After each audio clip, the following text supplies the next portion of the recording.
And we're going to zero right in on Revelation chapter 6, verses 5 and 6. And when he'd opened the third seal, I heard the third beast say, "Come and see."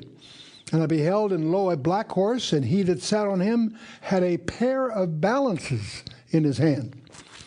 And I heard a voice in the midst of the four beasts say, "A measure of wheat for a penny, and 3 measures of barley for a penny. And see thou hurt not the oil and the wine." And so there you have it. And we're going to, first of all, put this in context. Before we jump into the details, let's not forget where this shows up in the apocalypse and the black horse. We're going to talk about the context and his identity to begin with. And then we're going to focus on the topic, which strangely enough is hyperinflation. And we'll try to demonstrate that. And that'll set the stage for our second session, in which we're going to talk about the engine of power, the trail of blood, and give you a strange tool to use called Bayes Theorem. And we'll explore that a little bit and how they use it to reverse causality. It's a tool that may surprise you, and that's one thing you can carry away from the series. But let's start right away by refreshing our perspective of the context we're dealing with here. The book of Revelation has its own outline in verse 19 of chapter 1, where John is instructed to write the things which thou hast seen, and the things which are, and the things which shall be hereafter. Those are 3 sections that profile the entire book of Revelation, or the Apocalypse.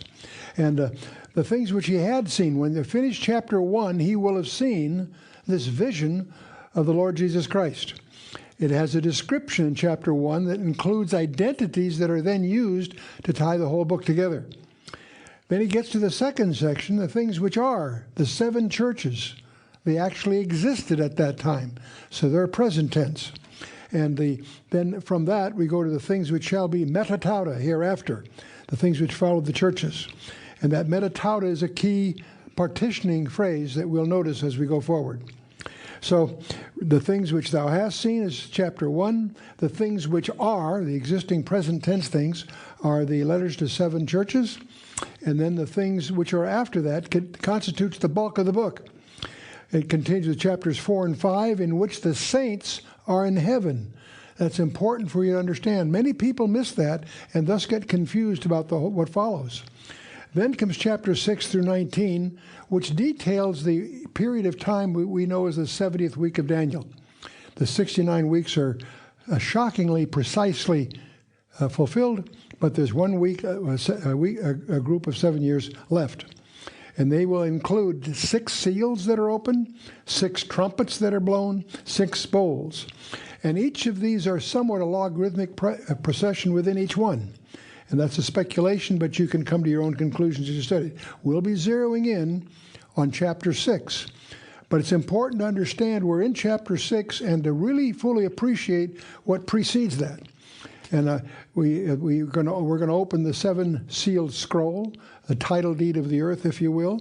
And we'll notice that in the pattern here, there's always 6 things and then a change of subject for a brief, what we call a parenthetical segment before you get to the 7th.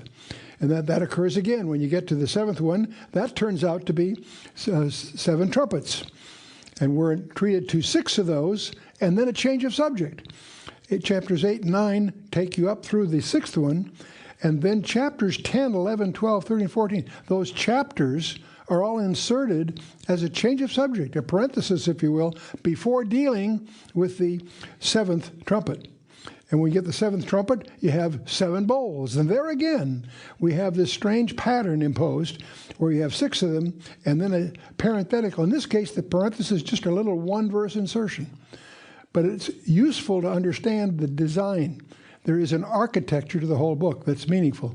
So I highlight that to you to refresh your memory on that issue.